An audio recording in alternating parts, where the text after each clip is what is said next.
Praise the lord. హల్లెలూయా. అందరు బాగున్నారు కదా? మరొకసారి మన ప్రభువును రక్షకుడైన యేసుక్రీస్తు నామములో మీకు వందనాలు చెల్లిస్తున్నాను.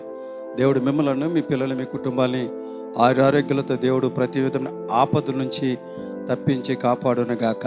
మంచిది, రండి ఈరోజు దేవుని యొక్క వాక్యాన్ని విందాం. ఈరోజు పరిశుద్ధాత్మ దేవుడు మనతో మాట్లాడాలనుకున్న అంశం ఏంటంటే, ఆయన మా మనవి అంగీకరించెను. పరిశుద్ధ గ్రంథం నుంచి యెజ్రా గ్రంథం 8వ అధ్యాయం 23వ వచనాన్ని ధ్యానం చేసుకుందాం.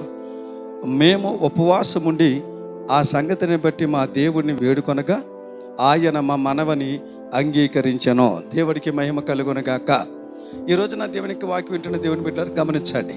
మనం ఆరాధిస్తున్న దేవుడు, మనము నమ్మిన దేవుడు, మనము పూజిస్తున్న దేవుడు, మనం ఎప్పుడైతే మనవి చేస్తామో, ఎప్పుడైతే ఆయనకి మొరపెడతామో ఖచ్చితంగా అంగీకరించే దేవుడు.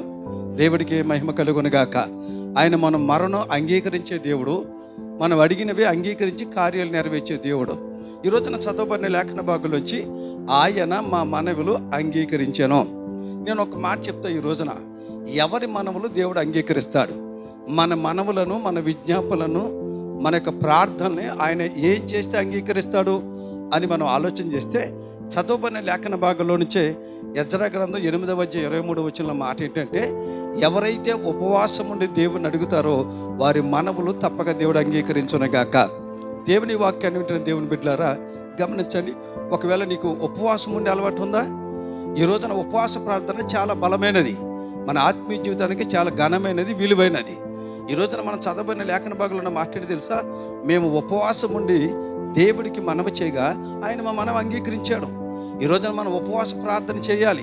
ఉపవాస ప్రార్థన చేస్తే దేవుడు ఆశ్చర్యమైన కార్యాలు నీ పట్ల, నీ కుటుంబం పట్ల దేవుడు చేస్తాడు. ఉపవాస ప్రార్థన చాలామంది బైబిల్లో చేశారు. మీకు ఉదాహరణకు ఒక విషయం చెప్తాను. ఒక రోజున యోనా అనేటువంటి ప్రవక్త నినివే పట్టణానికి వెళ్ళి, అయ్యా మీ దేశం పాపంతో నిండిపోయింది, దేవుని ఉగ్రత రగిలిపోతుందంటే వెంటనే నినివే పట్టణ ప్రజలు ఉపవాసం ఉండి ప్రార్థన చేస్తే దేవుడు ఆశ్చర్యమైన కార్యాలు ఆ గ్రామంలో చేశాడు. అలాగే చాలామంది ఉపవాసం ఉండి అనేక మేలులు, ఆశీర్వాదాలు పొందినట్టు మన బైబిల్లో చూసాం. దేవుని బిడ్డలు గమనించండి. ఉపవాస ప్రార్థన చేస్తే, ఉపవాసం ఉండి మనం దేవుడికి కనుక మొరపెడితే ఆయన తప్పక మనమే అంగీకరిస్తాడు. ఈరోజు నేను ఒక మాట చెప్తాను.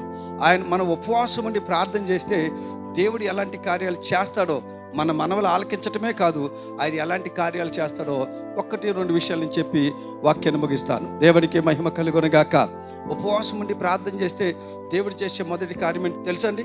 మొదటిగా పరిశుద్ధ గ్రంథం నుంచి యోనా గ్రంథం 3వ అధ్యాయం 5వ వచనం 10వ వచనం ఉన్న మాటలు మనం పరిశీలన చేస్తే, ఎవరైతే ఉపవాసం ఉండి ప్రార్థన చేస్తారో వారి ఆలోచనలు దేవుడు తన ఆలోచనని మార్చుకుంటాడో.